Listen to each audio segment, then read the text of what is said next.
3월 셋째 주 3월 15일 주일 오전 예배를 하나님 앞에 드리도록 하겠습니다.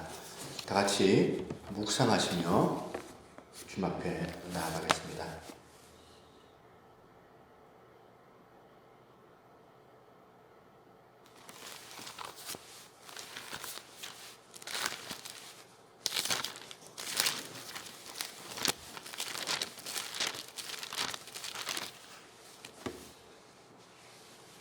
보라, 내가 속히 오리니 내가 줄 상이 내게 있어 각 사람에게 그가 행한 대로 갚아주리라.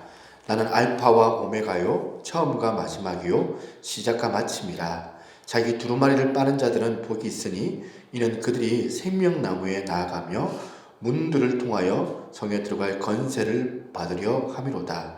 나 예수는 교회를 위하여 내 사자를 보내어 이것들을 너희에게 증언하였노니 나는 다윗의 뿌리요 자손이니 곧 강명한 새벽별이라. 성령과 신부가 말씀하시기를 오라 하시는도다. 듣는 자도 오라 할 것이요 목마른 자도 올 것이요 또 원하는 자는 값없이 생명수를 받으리라 하시더라. 아멘. 다 같이 사도신경 하시면서 신앙 고백드립니다. 전능하사 천지를 만드신 하나님 아버지를 내가 믿사오며 그 외아들 우리 주 예수 그리스도를 믿사오니 이는 성령으로 잉태하사 동정녀 마리아에게 나시고 본디오 빌라도에게 고난을 받으사 십자가에 못 박혀 죽으시고 장사한 지 사흘 만에 죽은 자 가운데서 다시 살아나시며 하늘에 오르사 전능하신 하나님 우편에 앉아 계시다가 저리로서 산 자와 죽은 자를 심판하러 오시리라. 성령을 믿사오며 거룩한 공예와 성도가 설교토하는 것과 죄를 사하여 주시는 것과 몸이 다시 사는 것과 영원히 사는 것을 믿사옵나이다. 아멘. 우리 찬송가 27장을 하나님 앞에 드리겠습니다. 찬송가 27장입니다.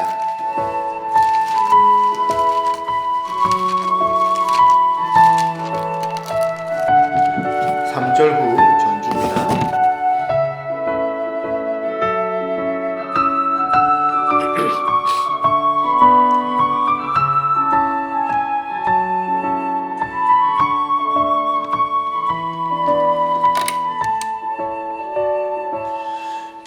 빛나고 높은 보좌와 그 위에 앉으신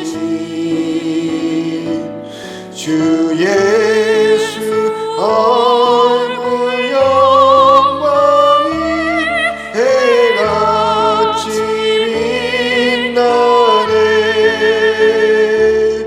해같이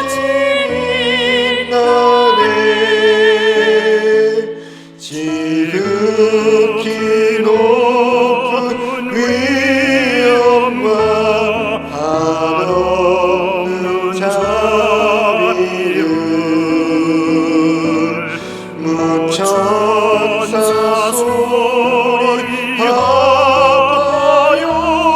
늘 찬송 드리네. 늘 찬송 드리네.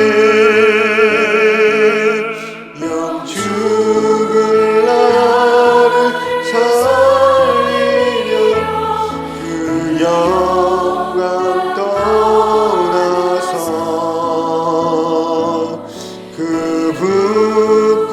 부끄러운 십자가 날 위해 지셨네.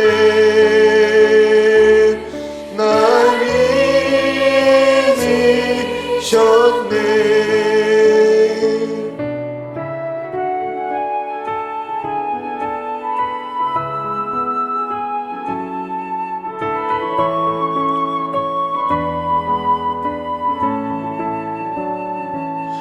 나 이제 생명이 있음은 주님의 은혜요. 저 사망 권세 이기니 큰 길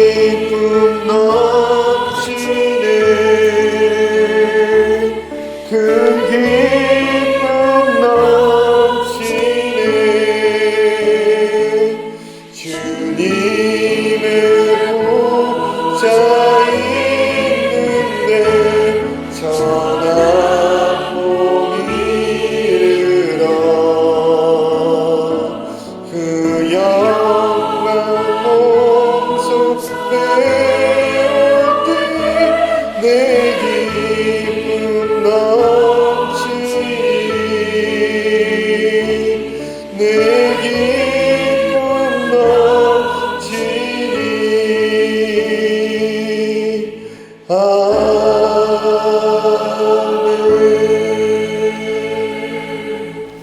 기도하겠습니다. 살아서 역사해 주시는 하나님 아버지 은혜와 사랑을 감사합니다. 주님 앞에 거룩한 존전 앞에 나와서 이 시간 예배드리며 또한 상황이 여의치 않아서 또한 가정에서 이렇게 또 온라인으로 예배드리는 사모하는 자들을 우리 하나님께서 사랑하여 주시고 긍휼히 여겨주시니 참으로 감사를 드립니다. 한 주간의 삶 가운데 저희들을 지켜주시고 오늘 이렇게 주 앞에 나와 예배할 때에 하늘의 열린 문을 주시고 우리 마음 가운데 풍성한 은혜를 날마다 더하여 주신 것들에 관하여 다시 한번 주님 앞에 무한 감사를 하나님 앞에 드립니다. 하나님, 시대가 너무나도 어렵고 상황이 여의치가 않습니다. 또한 이 대한민국의 이 코로나 바이러스로 통하여서 또한 우리의 마음이 또한 너무 많이 불안하고 염려하고 있는 가운데서 이제는 전 세계에 지금 이제 대재난으로 선포가 될 정도로 이 바이러스가 창궐하고 있는 상황들 가운데 주님의 그 보호하심과 주님의 그 사랑하심으로 인하여 우리가 다시 한번 힘을 얻고 일어설 수 있는 은혜를 저희들 가운데 허락하여 주옵소서. 십자가의 그 보혈의 능력으로 통하여 또한 정결하지 못하였던 우리의 마음을 다시 주님께서 거룩하게 깨끗하게 하여 주셔서 우리가 그 주님의 보좌 앞에 보혈의 능력에 힘입어서 나아갈 수 있도록 은혜 베풀어 주셔서 참으로 감사를 드립니다. 오늘 하나님 예배 가운데 주께서만이 영광을 받아주시고 우리의 기도 가운데 하나님 역사하여 주셔서 아버지 하나님 우리의 간절한 소원 가운데 진리가 온전히 드러나고 하나님의 나라가 구현되며 세계 가운데 세상 가운데 주님의 영광만이 드러나는 역사가 있게 하여 주시옵소서. 특별히 하나님 대한민국 이 사회를 주님 놓고 이 시간 간절히 기도합니다. 주님 이런 어려운 상황들 가운데서 한국교회를 놓고 이 시간 주님 앞에 기도합니다. 주님께서 역사해 주셔서 우리를 이기게 하시고 다시 한번 힘을 얻게 도와주시고 한국교회가 이와 같은 위기 가운데서 다시 한번 하나님을 더 사모하고 예배를 소중하게 여김으로 말미암아 교회들의 이와 같은 연합된 역사들로 통하여서 하나님 결국에는 아버지 하나님 이 사회가 주님 앞에 돌아와 많은 세상 사람들 가운데 당신의 택한 백성들이 돌아오는 은혜를 저희들 가운데 허락하여 주시기만을 간절히 바라고 기도드리옵나이다.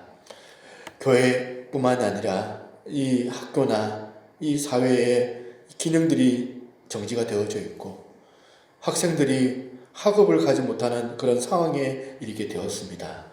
어서 속히 하나님께서 이와 같은 재난 가운데 하나님의 그 보호의 손길을 이 사회 가운데 허락하여 주셔서 아버지 하나님 결국에는 아버지 이 사태 가운데서 우리 하나님의 뜻하심이 무엇인지를 잘 우리가 헤아릴 수 있는 그런 시간들로 또한 삼아주시고 더욱이 교회가 회개할 것들이 있다면 회개할 수 있는 은혜도 저희들 가운데 허락하여 주옵소서.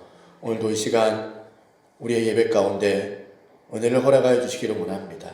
가정마다 정말 아버지 하나님 그 믿음이 잃어버리지 않도록 주님께서 사랑하여 주시고 믿지 않는 우리 가족들을 주님께서 긍휼히 여겨주시기만을 간절히 바라옵고 기도하옵나이다.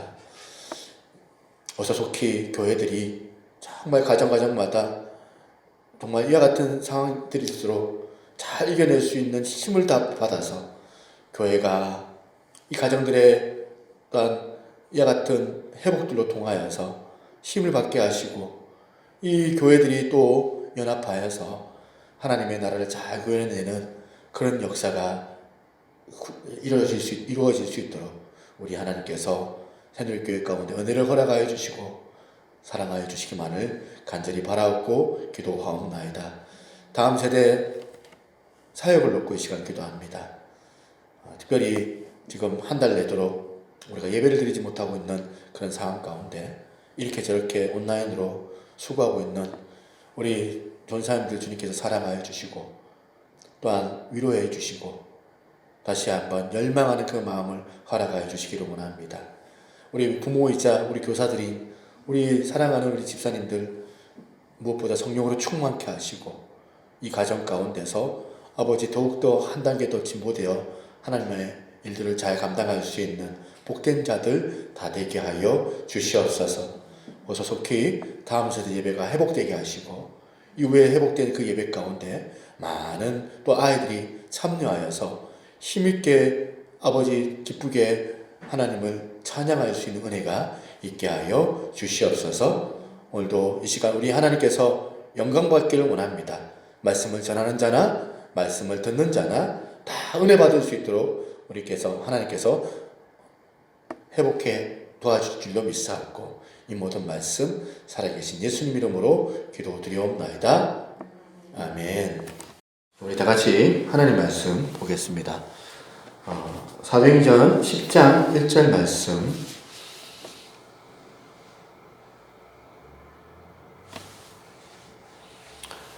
제가 한 절 읽고 여러분들이 한 절 읽고 사도행전 10장 1절부터 8절까지 그렇게 교독해 봅니다.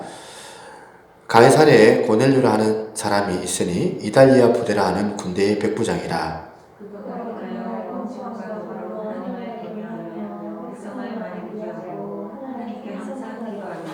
하루는 제9시쯤 되어 환상 중에 밝혀보매 하나님의 사자가 들어와 이르되 고넬료야 하니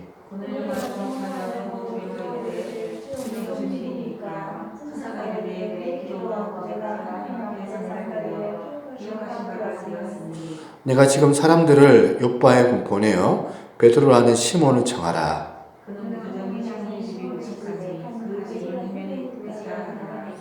마침 말하던 천사가 떠나매 고넬료가 집안 하인들과 부하 가운데 경건한 사람 하나를 불러 아멘 할렐루야. 예배드리기가 이렇게 쉽지만은 않은 것 같습니다. 영적인 부분들도 우리가 생각을 좀 해야 됩니다. 예배를 사단은 방해를 하고 싶어하고 또 온전하게 우리가 더 나아가려고 할 때마다 그렇게 또한 장애들이 우리 가운데 영적인 부분들이 우리 가운데 분명히 있다는 사실을 우리가 견지하고 나아갔으면 좋겠다고 생각을 합니다. 먼저 시편 122편 1절 한번 읽어보겠습니다. 같이 한번 읽어볼까요? 시작. 사람이 내게 말하기를 여호와의 집에 올라가자 할 때에 내가 기뻐하였도다. 코로나 사태를 통하여서 오늘 저와 여러분들이 하나님을 향한 마음과 예배에 대한 갈망이 다시 한번 일어나는 그런 계기가 되기를 바랍니다. 여러분이 이 주일에 예배를 드리기 위해서 교회 가는 것에 대해서 어떻게 생각하십니까? 예배 드리고 싶은 마음으로 교회 가는 걸 늘 기쁘게 여기시는지 그렇게 생각하고 계시냐는 거예요. 모퉁이돌 선교회에 이 이삭 목사님께서 하셨던 그 간증을 들은 적이 있는데 우리가 정말 대한민국 이 자유로운 이 대한민국 국가에서 예배 드리는 게 얼마나 복된 것인지를 확인할 수가 있습니다. 이분이 공산주의 체제가 있었던 80년대경 아직 구소련이 해체되기 전이죠. 구소련 어느 교회에서 비밀 예배처를 이 이상 목사님이 탐방할 기회를 얻었다고 합니다.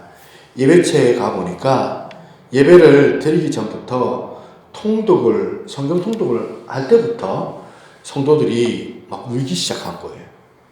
예배가 시작되어서 그 울음이 끝일 줄 알았는데 계속 막 흐느끼며 우는데 낡은 풍금으로 반주를 하고 몇 명밖에 되지 않는 이 성가대 성령에도 울음 때문에 찬양을 제대로 할 수 없을 정도로 회중의 찬양 소리에 울음 소리가 섞여 있었고, 뿐만 아니라 설교를 들을 때나 성찬을 나눌 때도 마찬가지였다는 겁니다.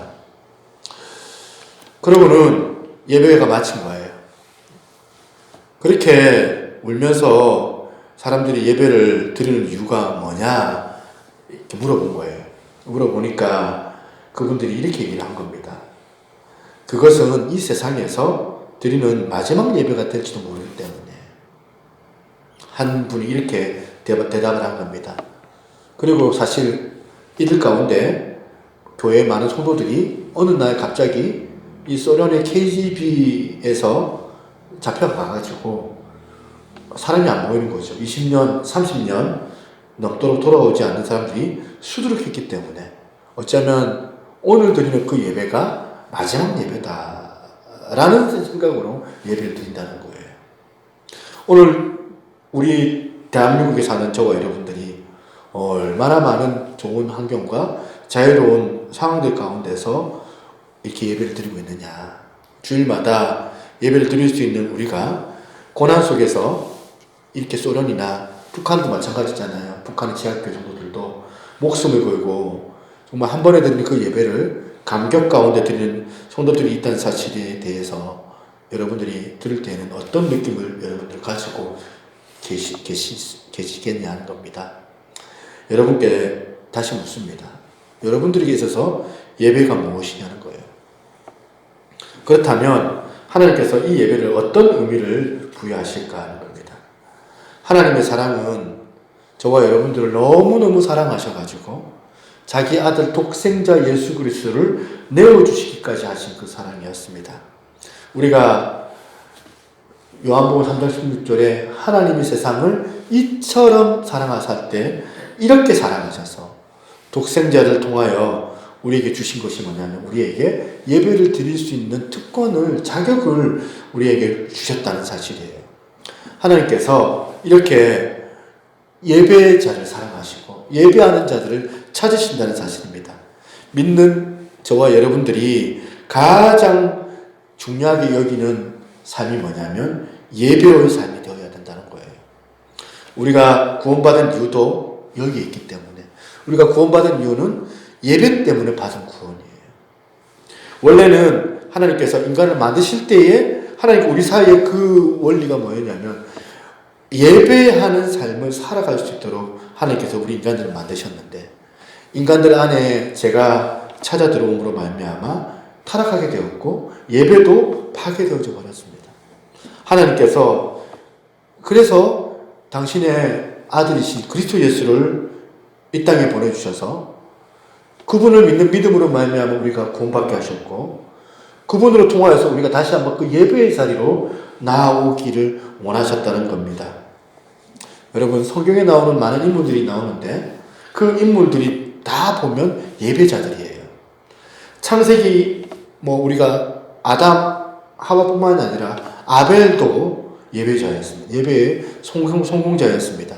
노아 역시도 홍수 사건 이후에 방주에서 나와서 처음 행한 행위가 바로 예배였습니다. 아브라함이 하나님의 백성으로 부름을 받고 난 다음에 했던 일들이 뭐냐면 예배였어요.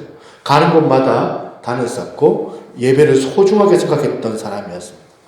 80세에 부름받았던 이 모세가 이스라엘 백성들의 이 출애굽을 하던 그런 목적도 바로 예배라는 것이었습니다. 출애굽기 5장 3절을 보면 모세가 이스라엘 백성들과 함께 바로 왕에게 간청하는 그런 장면이 나옵니다. 이런 말을 합니다. 그들이 이르되 히브리인의 하나님이 우리에게 나타나셨은즉 우리가 강야로 사흘쯤 가서 우리 하나님 여호와께 제사를 드리려 하오니 가도록 허락하소서. 여호와께서 전염병이나 칼로 우리를 치실까 두려워하나이다. 그러니까 출애굽하기 앞서서 이 바로왕에게 이 모세가 간청한 게 뭐냐면, 우리는 하나님의 구원받은 백성이기 때문에 우리가 예배를 드려야 된다. 그래서 광야에서 이들이 했던 행위도 바로 예배였습니다. 예배부터 배웠습니다. 그래서 죄로부터 구원받은 우리의 삶 역시 예배여야만 한다는 사실입니다.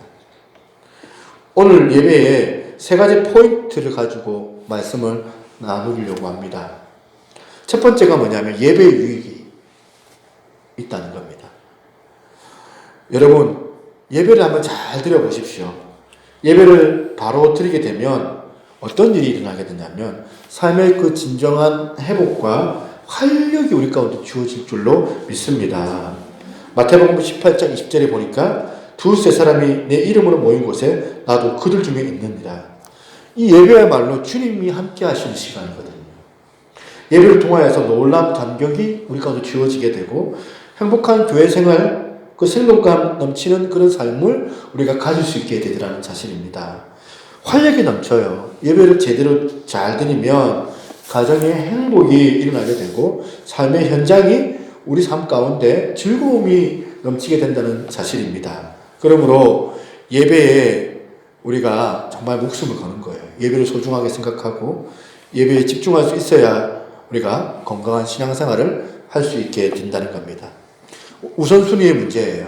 예배가 1순위가 돼야 되고 이런저런 교회 프로그램들이 예배를 앞서 나갈 수가 없는 거예요.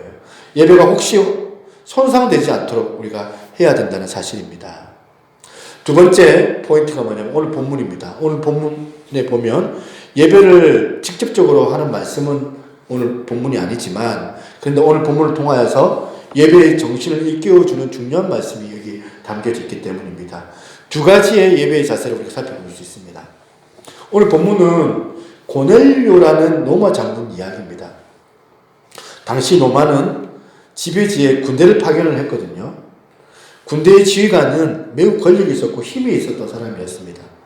그런데 이 군대의 백부장, 이방 사람이에요. 이 고넬료가 언제부터인지는 알 수 없지만 이 유대인들에게 영향을 받아서 유대교에 그렇게 입교를 하게 되었습니다. 그리고 경건한 이방인이 되어져서 하나님을 섬기는 사람이 된 것이죠. 그런 고넬료가 유대교의 율법을 본받아서 경건한 삶을 유지하고 있었습니다. 2절에 보시니까 그가 경건하여 온 집안과 더불어 하나님을 경외하며 백성을 많이 구제하고 하나님께 항상 기도하더니, 경건하다고 하는데 이 경건하다는 것은 두 가지 성령을 지금 이야기하고 있습니다. 첫 번째 성령은 뭐냐면 하나님을 경외하는 그 예배와 그리고 기도 생활. 그리고 두 번째는 뭐냐면 연약한 사람들을 향한 구제 생활. 이 두 가지가 경건한 삶이라고 구체적으로 지금 말하고 있는 거예요. 그런 고넬료를 하나님께서 인정해 주시고 그에게 베드로를 보내주셔가지고 예수님을 알게 하고 성령 충만함을 그 자기뿐만 아니라 그 가정 전체가 구원받는 그런 은혜를 누리게 되었던 겁니다. 그래서 여기서 두 가지를 더 아시는 거예요. 먼저는 우리가 드리는 예배는 하나님을 향하는 것임을 우리가 다시 한번 확인하는 거예요. 고넬료의 이 기도, 이 구제, 이 다 하나님께서 받으셨는데 4절 보겠습니다. 4절에 보니까 고넬료가 주목하여 보고 두려워 이르되 주여 무슨 일이니까 천사가 이르되 내 기도와 구제가 하나님 앞에 상달되어 기억하신 바가 되었으니. 이 고넬료가 기도한 것은 하나님을 향한 것입니다. 사람을 의식하지 않았습니다. 기도와 구제에 대한 주님의 가르침은 사람이 아닌 하나님 앞에서 행한다는 것을 우리가 다시 한번 확인합니다. 사람에게 보이려고 하는 것이 아니에요, 예배는. 그런데 유대인들에게 있어서 예수님께서 많은 지탄을 가했잖아요. 바리새인들 같은 경우에. 사람에게 보이려 했기 때문에 그런 거예요. 사람에게 보이려고 했던 유대인들 세 가지 신앙의 행위가 있었습니다. 그 대표적인 게 뭐였냐면 구제와 기도와 금식이었습니다. 주님께서 이 세 가지를 할 때 항상 너희들은 사람을 의식하지 말고 하나님을 의식하라고 지적을 했습니다. 사람들의 눈에 잘 보이도록 하는 구제나 기도, 금식은 다 보여주기 위한 퍼포먼스 쇼라는 거예요. 그리고 하나님께서 그런 것을 결코 받지 아니하신다고 말씀하십니다. 그런데 하나님을 의식하고 사람의 눈을 피하여 하면 하나님께서 받으신다는 거예요. 그리고 이 고넬료의 기도와 구제가 오직 하나님만 의식한 행위였다는 사실을 우리가 알 수 있습니다. 고넬료가 기도할 때 그 기도를 하나님께서 받으셨습니다. 예배는 하나님을 향한 것이거든요. 그렇기 때문에 그 예배를 우리가 잘 드려야 되는데 하나님께서 받으실 만한 예배를 우리가 드려야 된다는 사실입니다. 예배는 사람의 감정이나 사람의 그런 기분을 위해서 드리는 것이 아니에요. 예배를 드리고 나니까 내가 기분이 좋아지고 내가 또한 은혜 받았다고 감동받을 수 있습니다. 그런데 그건 예배의 결과지 예배의 목적이 아니에요. 내가 은혜 받기 위해서 예배 드린 게 아니에요. 그렇다면 예배의 자세 또 하나가 뭡니까? 사람과의 관계예요. 진정한 예배를 드리는 사람이라면 사람과의 건강한 그 관계를 유지해야 됩니다. 고넬료는 유대 땅에 로마 주둔군의 지휘관으로 와 있었기 때문에 권력이 있었던 사람 아닙니까? 그런데 그 자신이 그 땅에서 이 유대인들은 어떻게 보면 식민지에 어떻게 보면 하대할 수 있는 그런 존재들인데 이 유대인들 위해 이 고넬료가 군림하지 않았다는 사실입니다. 오히려 이 고넬료는 어떻게 하면 유대인을 잘 섬길 수 있을까 찾았습니다. 왜냐하면 그는 하나님을 섬기는 유대교 신자였기 때문에 그래서 자기가 어떻게 하면 잘 섬길 수 있을까 찾아본 게 구제였거든요. 하나님이 받으시는 예배는 이와 같습니다. 사람과의 아름다운 관계로 살아나는 삶 그 자체거든요. 고넬료의 구제는 사람과의 관계를 우리가 볼 수 있습니다. 사람들과의 그 관계가 고넬료 가운데 얼마나 아름답게 맺어져 나가는지를 우리가 잘 알 수 있는 겁니다. 여러분, 창세기에 가인과 아벨, 가인도 예배드리고 그리고 아벨도 예배를 드렸어요. 그런데 여러분들 잘 아시다시피 가인의 예배는 하나님께서 받지 아니하시고 아벨의 예배는 받으셨는데 가인의 예배가 왜 하나님께서 받지 아니하셨을까? 왜 그러냐면 그 삶이 건강하지 않았기 때문에 그런 것입니다. 그 삶이 자기 동생을 죽일 만큼 관계가 좋지 않았기 때문에 그런 것이거든요. 사람과의 관계가. 그런 삶을 하나님께서는 받지 않기 때문에 예배도 받지 않으시는 거거든요. 우리가 하나님 앞에 예배 드릴 때에 예배하는 나를 받을 수 있는 그런 삶이 우리 가운데 전제되어져 있어야 된다는 사실입니다. 지난 시간에도 제가 말씀을 드렸잖아요. 삶으로서의 예배. 이사야 선지자를 통하여서 하나님께서 이스라엘 백성들을 책망하시는 말씀이 나옵니다. 하나님께서 더 이상은 너 재물을 가지고 오지 마라 말씀하세요. 그들의 손에 피가 다 묻혀져 있고 그리고 그 입에 거짓말을 하고 있는 그런 어떤 제사를 내가 너무나도 받기가 힘들다. 하나님께 그렇게 말씀하신 거예요. 약자를 밟고 억울하게 사람들을 그렇게 만드는 그런 삶을 통하여서 얻은 물질로 제사를 드리는 이스라엘 백성들이 하나님께서 보시기에는 너무나도 가증스러웠기 때문에 그들의 예배를 더 이상 받기가 어려웠습니다. 예수님께서 말씀하셨습니다. 마태복음 5장 23절 24절 이거 같이 한번 읽어볼까요? 같이 읽습니다. 시작. 그러므로 예물을 제단에 드리려다가 거기서 내 형제에게 원망 들을 만한 일이 있는 것이 생각나거든 예물을 제단 앞에 두고 먼저 가서 형제와 화목하고 구해와서 예물을 드리라. 예물을 제단 앞에 드리려다가 형제에게 원망 들을 만한 일이 생각나면 그것부터 먼저 해결하라는 겁니다. 하나님께서 그 예물을 받으신다는 거예요. 그래서 우리의 예배가 정말 성공하려면은 무엇부터? 그 사람과의 관계, 사람과의 그 관계가 아름다워야 된다는 거예요. 그리고 그런 삶을 우리가 살고 난 다음에 예배를 드릴 때에 하나님께서 기쁘게 여기신다는 사실입니다. 다시 우리가 감격 속에 삶을 아름답게 가꿀 수 있는 이유가 뭐냐면 사람과의 그 관계예요. 고넬료의 구제는 마치 예배를 받듯이 그렇게 하나님께서 받으셨다, 이렇게 지금 확인할 수 있습니다. 22절 보시면 그런 삶을 백성들이 칭찬하는 장면이 나와요.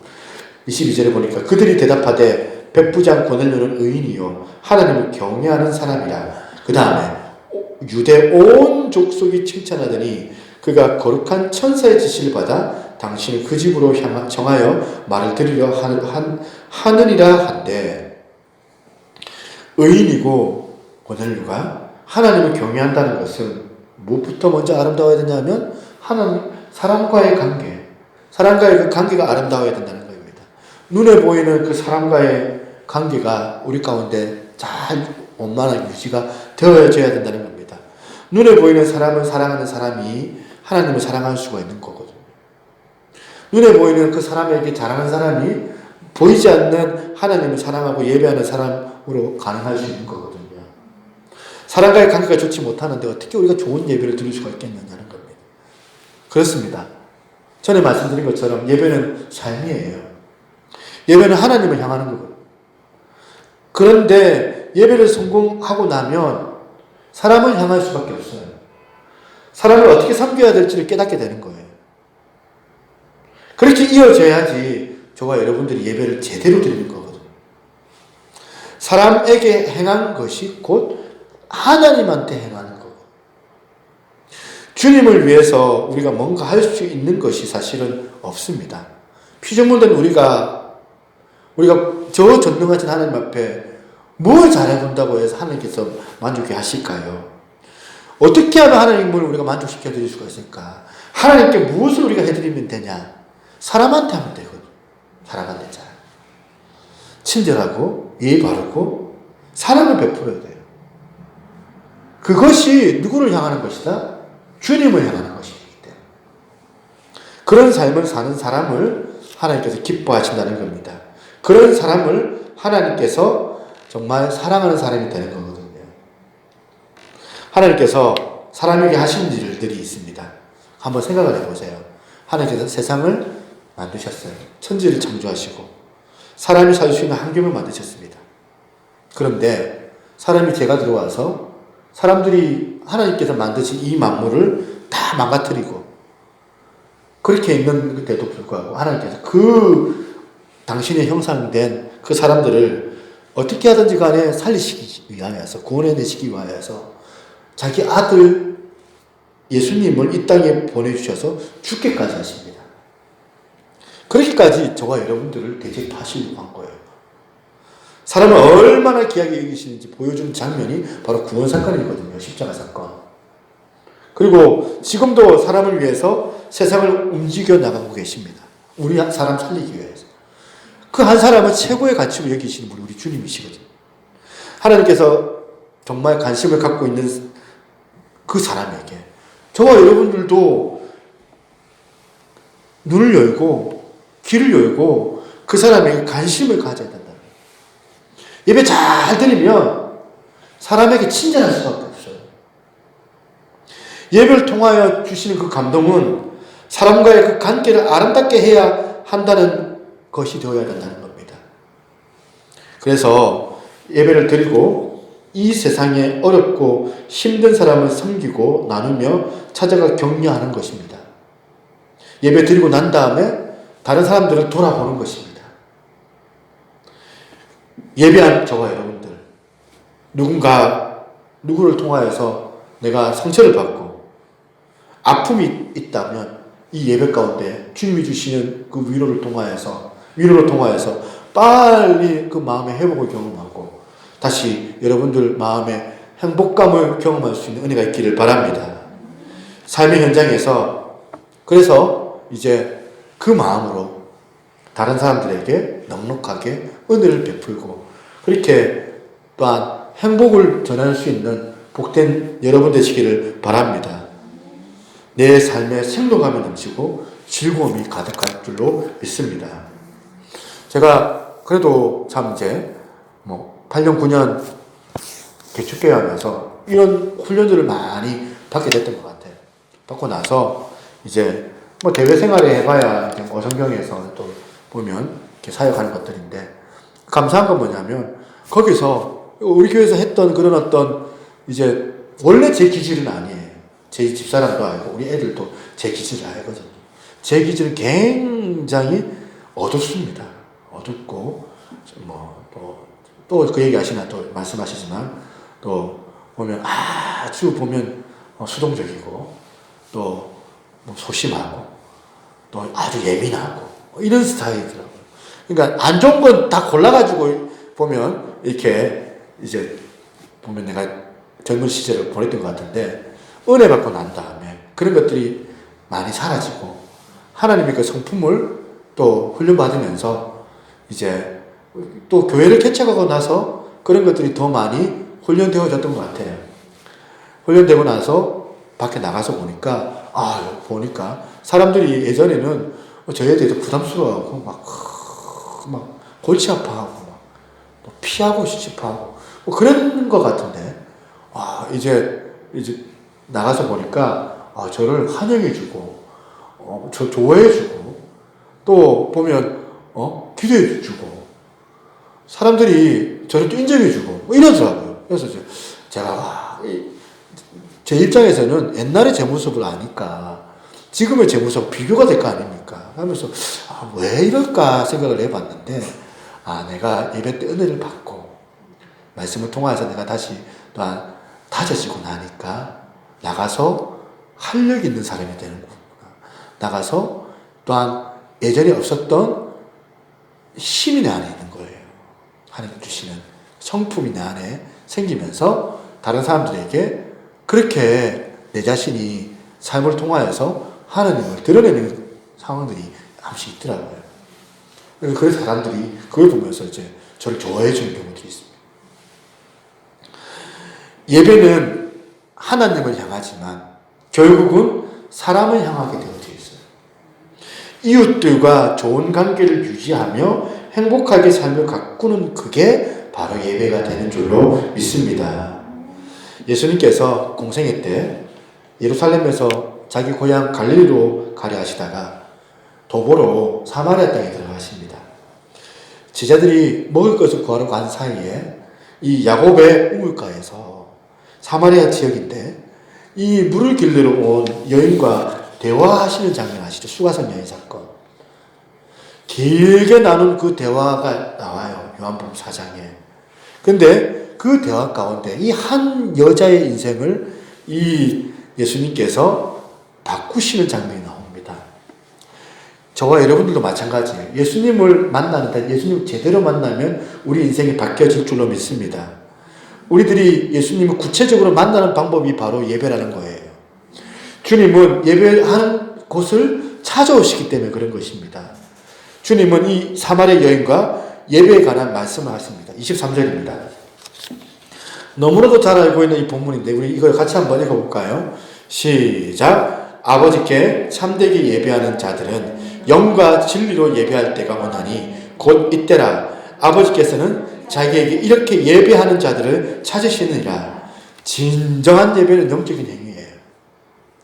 영이신 하나님 앞에 드려지니까 화려하고 멋진 이벤트나 세레모니로 예배할 수 있는 것이 아닙니다. 하나님은 영적인 존재이시기 때문에 영적으로 통하는 거예요. 그리고 또 진리로 예배할 수 있어야 됩니다.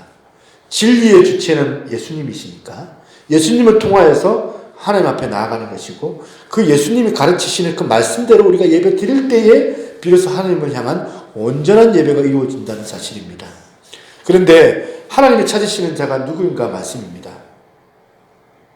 하나님께서 찾으시는 자는 누구 찾는다고요? 예배하는 사람을 찾으신다는 거예요. 하나님께서 일하시는 자를 찾지 않습니다. 능력 있는 사람, 학력이 뛰어난 사람, 재능 있는 사람, 돈 많은 사람, 용기 있는 사람들을 찾으시는 것이 아니에요. 주님의 말씀에 의하면은 하나님께서는 누구를 찾는다고요? 바로 예배하는 자를 찾으신다는 사실입니다. 오늘도 우리 모임 가운데 주님께서는 그 예배자를 찾고 계십니다. 그런데 한 사람도 우리 모임에 왔는데 주님을 만나지 못하고 돌아간다고 한번 생각을 해보십시오. 누구도 주님을 못 만나고 돌아갔다.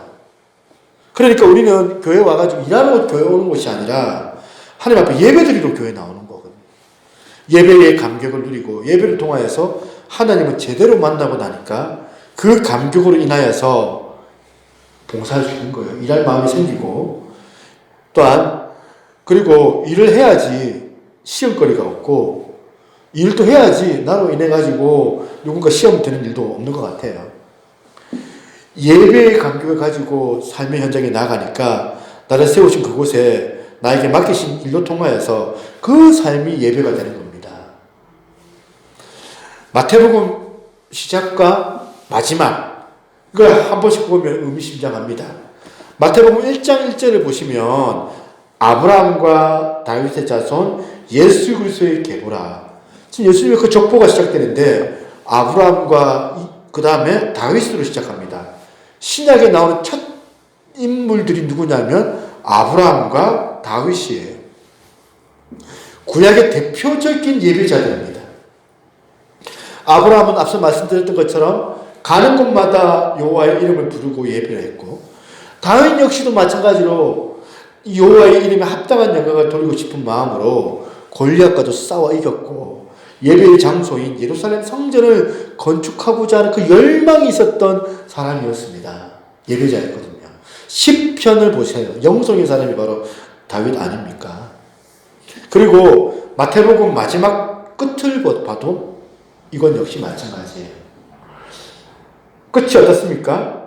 마태복음 28장 19절에 보니까 그러므로 너희는 가서 모든 민족을 제자로 삼아 아버지와 아들과 성령의 이름으로 세례를 베풀고 내가 너희에게 분부한 모든 것을 가르쳐 지키게 하라. 모든 족속으로 제자를 삼으라는 명령으로 마무리가 됩니다. 이것은 구약에서 이미 선포된 겁니다. 해 뜨는 데서부터 해 지는 데까지 모든 민족이 다 나와서 하나님을 예배하고 찬송하고 영광을 돌릴 것이다. 선지자들을 통하여서 하나님께서 이미 이스라엘 백성들 가운데 예고하신 것들이었습니다. 모든 열방이 주께로 돌아올 것이다.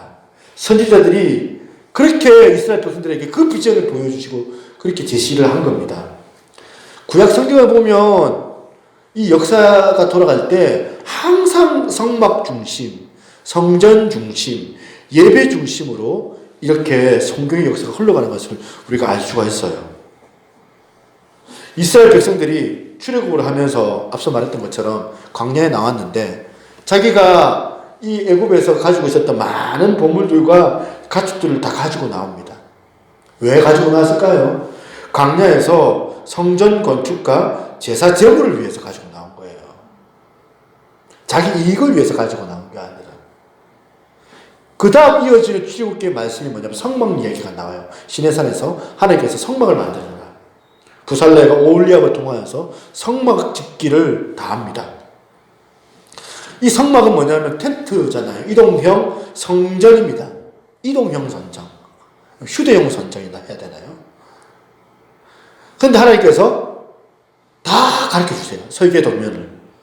그 가르쳐 주신 그 설계 도면대로 성전을 짓습니다. 그게 바로 출애굽기와 민수기 아닙니까? 레위기. 그리고 하나님을 예배하는 그 장소인 그 성전이 완성되는 것으로 출애굽기가 끝이 나요. 성전 중심이죠. 예배 중심. 출애굽기 후에 이스라엘 백성들이 적각굴이 흐르는 가나안 땅에 들어갑니다. 그런데 적각굴이 흐르는 땅은 언제 주어지냐면 하나님 앞에 바르게 예배할 때 주어지는 땅이었다는 거예요.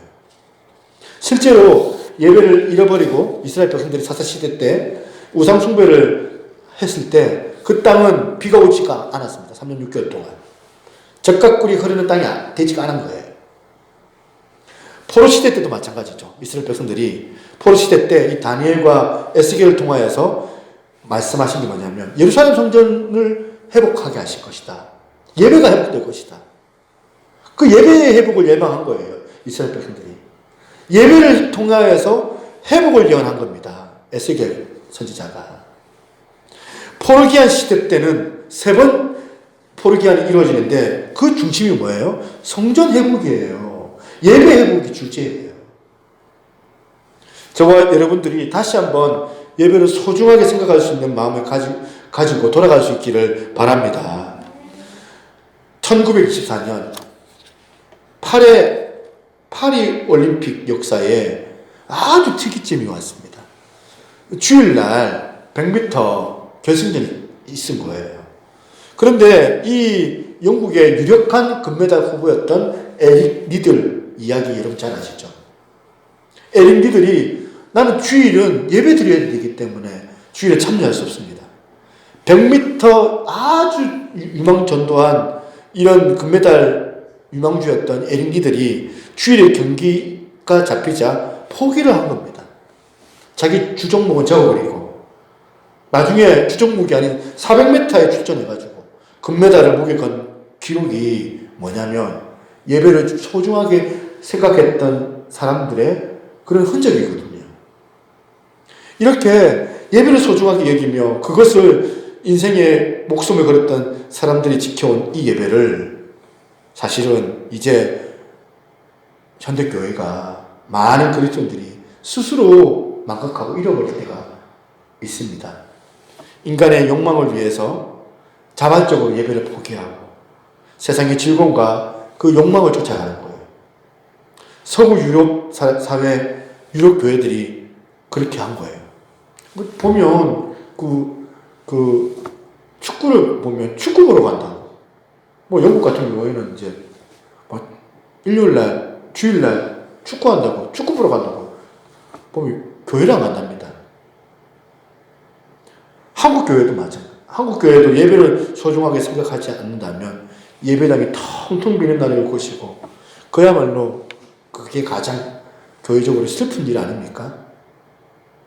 이미 우리가 코로나 사태로 사단이 한국 교회의 그 믿음을 지금 시험하고 있습니다. 온라인 예배의 한계가 뭘까요? 후폭풍이 올 거예요. 많은 사람들이 예견하고 있습니다. 코로나 사태 이후에 많은 사람들이 굳이 교회 안 나가도 온라인으로 예배 드리면 되지. 자기 편의를 위해 가지고 하나님께 예배 드리는 것을 방종하는 그런 현상들이 일어나게 될 것이다. 많은 목사님들이 이렇게 예상하고 있어요. 저와 여러분들이 정말 모이는 이 예배를 사모해야 돼요. 이 세상에는 두 부류의 사람들이 존재합니다. 예배하는 사람과 예배 드리지 않는 사람.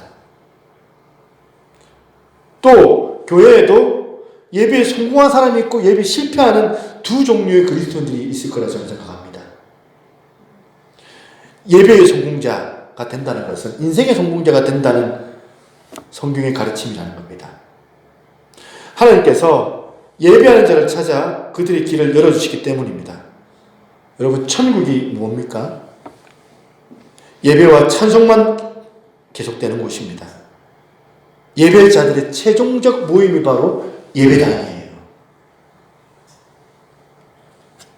교회 공동체의 건물을 예배당이라고 하잖아요.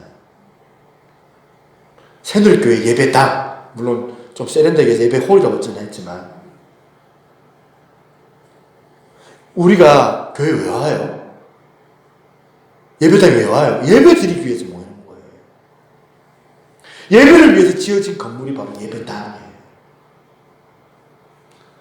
이곳을 성전으로 만들려면은 예배를 드려야 돼요. 예배하는 곳에 주님이 임재하시고 그들이 모인 곳에 주님이 만나주시는 것입니다. 그래서 여러분, 오늘 설교 제목이 뭐예요?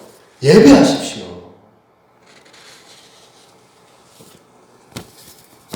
교회에 일하러 오지 말고 예배하십시오. 예배로 우리의 삶을 살아내는 것.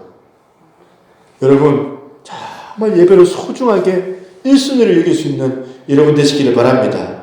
예배에 성공하고 무슨 일이든지 하나님 앞에 예배하듯이 하고 그렇게 하여서 결국에는 하나님께서 기뻐하시고 예배의 성공으로 통하여서 인생의 성공을 이루어낼 수 있는 복된 저와 여러분 되시기를 주님의 이름으로 축복합니다. 기도하시겠습니다. 좋으신 하나님 아버지 감사합니다. 무엇보다 먼저 예배의 성공자가 되기를 원합니다.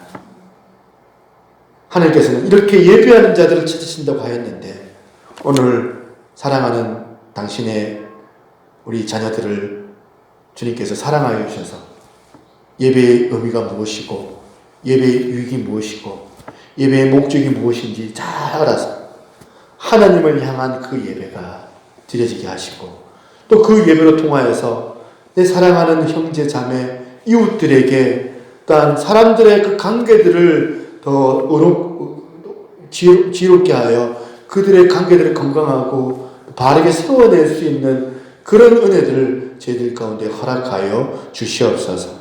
오늘도 우리 하나님 말씀을 통하여서 다시 한번 힘을 얻기를 원합니다. 하나님 아버지, 귀한 교회가 3월달 파행적인 일어났던 상황 가운데서도 어떻게 하든지 간에 예배를 바르게 드릴 수 있도록 저희들 가운데 지혜를 주시고 또한 애써 노력할 수 있도록 하나님 은혜 주셔서 참으로 감사를 드립니다. 작년들은 작년들대로 온전한 예배를 드리게 도와주시고 우리 자녀들에게도 이와 같은 시대 가운데 정말 예배를 소중하게 생각할 수 있도록 우리 사역자들과 또한 우리 교사들이 힘을 모으고 지혜를 모아서 정말 아이들한테 살아계신 그 하나님을 전하고 그 예배를 가리키는 은혜를 허락하여 주시기만을 간절히 바라고 기도드리옵나이다. 오늘 합당하게 받으실 만한 그 예배가 6일 동안 다시 흘러나가서 다른 타인들에게 또한 예배자로서 그들에게 말씀을 살아내고 그들에게 삶으로 복음을 전할 수 있는 복된 인생들이 다 되어질 수 있도록 하나님께서 한 사람 한 사람 주님께서 말씀하여 주시고 은혜를 허락하여 주시옵소서. 감사드렸고 모든 말씀 살아계신 예수 그리스도 이름으로 기도드리옵나이다. 아멘. 찬송가 543장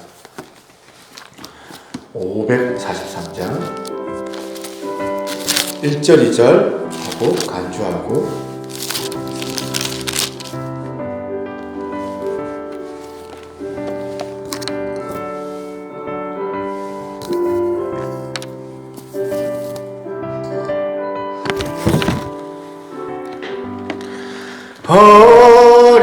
어려운 일 당할 때 나의 믿음 적으나 의지하는 내 주를 더욱 의지합니다. 세월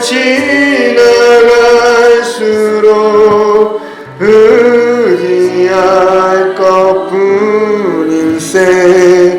무슨 일을 당해도 예수 의지합니다. 성령께서 내 맘을 밝히 비춰주시니 인도하심 따라서 주만 의지합니다. 세월 지나갈수록 의지할 것뿐일세. 무슨 일을 당해도 예수 의지합니다.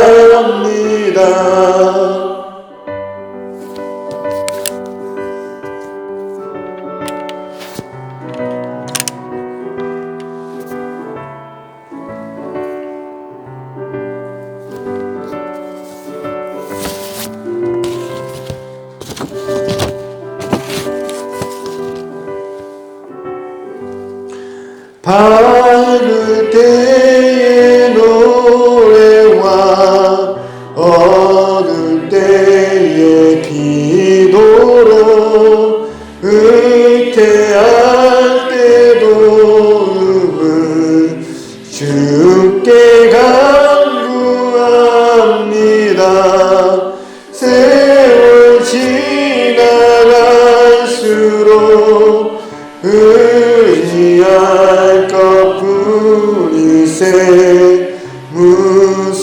일을 당해도 예수 의지합니다. 생명 있을 동안에 예수 의지합니다. 천국 올라가도록 의지할 것뿐일세. 세월 지나갈수록 의지할 것뿐일세. 무슨 일을 당해도 예수 의지합니다. 아멘. 다 같이 우리 합심해서 기도하는 시간을 좀 갖도록 하겠습니다. 첫 번째는 우리 나라와 민족을 위하여서 함께 기도하겠습니다. 지금 벌써 이제 한 달 정도 코로나 사태 때문에 온 국민이 고통을 당하고 있습니다. 그래서 지금 이제 지역사회 전염까지 되어져서 많은 사람들이 불안에 떨고 있는데, 무엇보다 이 나라가 정말 하나님의 보호하시고로 말미암아 어서 또한 이 코로나 사태가 종식될 수 있도록 그런 병마들을 우리 하나님께서 붙잡아달라고 기도해 주시고, 특별히 한국교회를 놓고 기도하겠습니다. 한국교회를 놓고 기도해 주시고, 한국교회가 어서 예배가 정상화될 수 있도록, 앞에서 모여지는 성도들이 하나님 앞에서 기쁘게 예배드릴 수 있는 은혜가 있게 도와달라고, 또 이단 이 신천지 교회 또 어떻게 보면 그 안에도 반드시 당신의 자녀들이 분명히 있을 것인데 속히 깨닫고 돌아올 수 있도록 하나님께서 이번 사태를 통하여서 분명히 메시지가 있을 거라고 생각합니다. 그래서 이 신천지 성도들을 위해서 함께 기도해 주시기를 바랍니다. 우리 가정에 믿지 않는 우리 또 믿음이 약한 우리 가족들을 놓고도 기도해 주십시오. 이 사태로 통하여 오히려 하나님의 일하심을 보게 하시고 하나님을 두려워할 수 있는 마음을 주셔서 교회 안에 어서 좋게 돌아와 주님 품 안에서 또한 기쁘게 구원의 기쁨을 함께 누릴 수 있게 도와달라고 함께 이 시간 기도하며 나가도록 하겠습니다. 우리 간주해 주시기 바랍니다.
말씀 예수님 이름으로 기도드리옵나이다.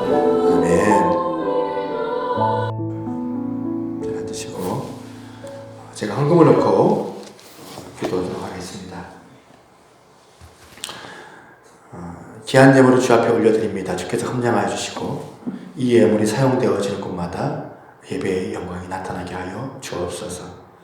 오늘 모여서 드려지는 또한 예배뿐만 아니라 가정에서 또한 어린 자들 때문에 또 몸이 아파서 여러 가지 상황들 때문에 귀찮아오지 못한 지체들의 그 예배 가운데도 주님께서 함께하여 주신 줄로 믿습니다.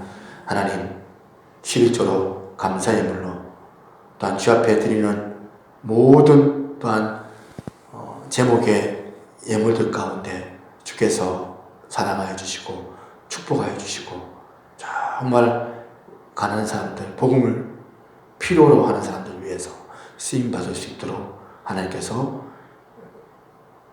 예물을 드리는 자들 가운데 축복하여 주시기를 원합니다.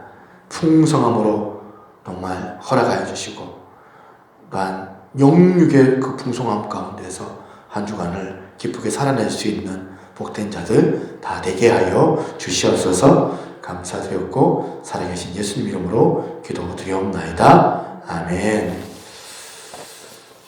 예, 간구하겠습니다.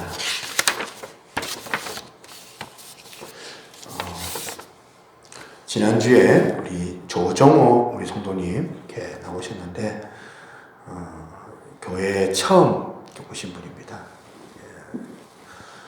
이제 말씀 가운데 이제 직업분이셨다가 이제 은퇴하시고 이렇게 저렇게 운동 수영도 잘하셔가지고 이렇게 보면 수영님도 다니시고 이제 평소에 이렇게 하셨는데 본인이 참 이렇게 교회에 나오는 걸 큰맘 먹고 나오게 됐다고 얘기를 합니다. 어떻게 하는지 한번 종교를 가지고 싶었는데 기독교를 택한 거예요. 택하셔가지고 이렇게 나오셨는데 우리 조정원 성도님 오시면 잘 맞아주시고 또 교회에 잘 적응할 수 있도록 따뜻하게 서로 이렇게 기도해 주시면서 지금 상황이 그래가지고 우리가 악수도 못하고 하는데 좀 안아주고 싶고 이렇게 좀 하고 싶은데 그 기도 못합니다. 우리 마음이라도 잘 표현할 수 있도록 여러분들 인사도 잘 하시면 좋겠다 생각을 합니다. 일단 3월 한 달간 주일 오전 예배만 드리고 돌아갑니다. 예배 후 식사하지 않으니까 여러분 양해하시기 바랍니다. 뿐만 아니라 수요예배, 새벽기도, 신약성경방도 쉬고 있습니다. 하지만 개인 기도와 성경 통독의 기회로 여기시는 그 마음으로 또 3월달을 잘 보내셨으면 좋겠습니다. 이제 다음 세대 예배는 3월 한 달 불가피하게 드리지 못하게 됐는데 3월 22일쯤에 개학한다는 그런 부분 이제 학교에서 개학을 한다고 합니다. 그러면 학교에서도 뭐 이렇게 모여가지고 이렇게 하는데 교회에서 한 시간밖에 안 하는데도 못하게 하고 그건 아닌 것 같다는 생각이 좀 들었습니다. 그래서 만약에 3월 20일 개학이 된다면 어쨌거나 하면 저희 교회도 3월 넷째 주죠. 3월 넷째 주부터는 이렇게 우리가 주일학교 예배를 드려야 되겠다는 그런 마음이 좀 있습니다. 그 전까지는 부서 우리 전사님들의 설교 영상을 제작해서 주일 전에 배포할 수 있도록 하겠습니다. 꼭 자녀들에게 영상을 시청할 수 있도록 부모님들이 도와주십시오. 사정상 유튜브 예배를 드리는 분들은 헌금을 아래 계좌로 보내주시면 감사하겠습니다. 3, 4월 한 달 10편 읽기를 하고 있습니다. 동참하시고 끝까지 완주하신 분들에게 교회에서 소정의 선물을 드리도록 하겠습니다. 영혼의 양식을 사모하십시오. 단톡을 우리가 만들었잖아요. 만들었는데 단톡 이렇게 올리는 거 잘 모르는 분도 계시는데 막 이렇게 전사님이나 이렇게 물어가지고 이렇게 좀 간단하고 쉽습니다. 그러니까 어렵지 않으니까 살짝만 이제 신경을 쓰면 되니까 단톡에 나가지 마시고 같이 참여하실 수 있는 여러분들이 있으면 참 좋겠다 생각합니다. 말씀을 통하여 또 하나님께서 놀라운 위로와 은혜가 있기를 소망하고 제가 축도하고 이렇게 마치도록 하겠습니다. 지금은 우리 주 예수 그리스도의 은혜와 아버지 하나님의 무한하신 사랑과 성령님의 감화감동, 교통하시는 그 은혜의 역사가 오늘 이 아침 주님 앞에 나와 예배하는 우리 사랑하는 새늘교회 모든 성도들 머리 위에 이제로부터 영원토록 항상 함께 있을지어다. 아멘.